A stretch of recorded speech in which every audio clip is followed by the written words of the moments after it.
અંકલેશ્વર ઉદ્યોગ મંડળીની ચૂંટણીના મોડી રાત્રે પરિણામો જાહેર થયા છે। જાહેર થયેલા પરિણામોમાં વિકાસ પેનલનો દબદબો યથાવત રહ્યો છે। કુલ 10 બેઠકોમાંથી વિકાસ પેનલના 8 ઉમેદવારો વિજેતા જાહેર થયા છે, જ્યારે કે સહયોગ પેનલના 2 ઉમેદવારોએ જીત મેળવી છે।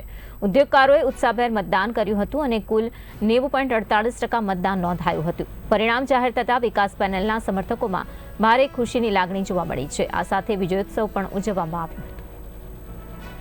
આજરોજ તારીખ 30 જૂનના અંકલેશ્વર ઇન્ડસ્ટ્રીઝ એસોસિએશનની મેનેજિંગ કમિટીના 10 ઉમેદવાર માટેની ચૂંટણી યોજાઈ, જેમાં એક ઉમેદવાર કોર્પોરેટ કેટેગરી, એક ઉમેદવાર રિઝર્વ કેટેગરી અને 8 ઉમેદવાર જનરલ કેટેગરી, એમ કુલ 10 ઉમેદવાર વિજેતા ઘોષિત કર્યા છે। હમણાં જ 10માં 2 પેનલ વચ્ચેની રસાકસીભરી ચૂંટણી હતી। વિકાસ પેનલના 8 સભ્યો વિજેતા જાહેર થાય છે અને સહયોગ પેનલના 2 સભ્યો વિજેતા જાહેર થાય છે।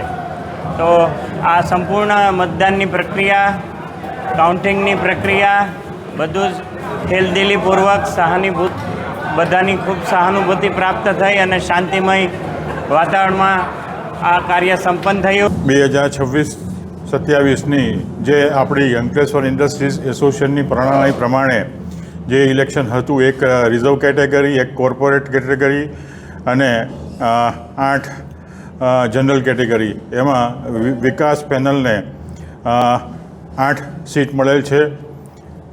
તે બદલ અમે સૌ ઉદ્યોગકારોનો ખૂબ ખૂબ આભાર માનીએ છીએ અને સાથે સાથે જે સૌ અમને કાર્યકરો અને પાયાના કાર્યકરોએ સપોર્ટ આપ્યો છે અને જે ઉદ્યોગકારોએ વિશ્વાસ મૂક્યો છે એની પર ચોક્કસ અમે ધ્યાન આપીશું અને આવનાર દિવસોમાં અંકલેશ્વર જીઆઈડીસી એસ્ટેટને ક્રિટિકલમાંથી ડેફિનેટલી કાઢવાના અમારા પ્રયત્ન રહેશે અને અચૂક આપણે એમાં સફળતા મેળવીશું, જેમાં આપ સૌનો સહકાર અમને અવિરત પ્રમાણે મળતો રહેશે।